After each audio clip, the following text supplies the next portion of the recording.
माझे परममित्र, मला खूप आनंद आहे आजच्या दिवशी की आता 6 महिन्यापूर्वी मी डॉक्टरेट पदवी मिळवली आणि अतिशय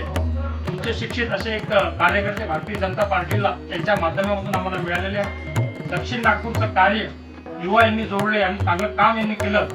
आणि भारतीय जनता पार्टी करता असेच कार्यकर्ते श्रेय देत राहतील अशी मी आजच्या दिवशी यांच्याकडून अपेक्षा करतो आणि खूप चांगल्या पद्धतीने यांनी जगावं आयुष्यामध्ये, कारण हा असा दिलदार राजा आहे, मनाचा राजा माणूस आहे, असा हा नेहमी करता राहावा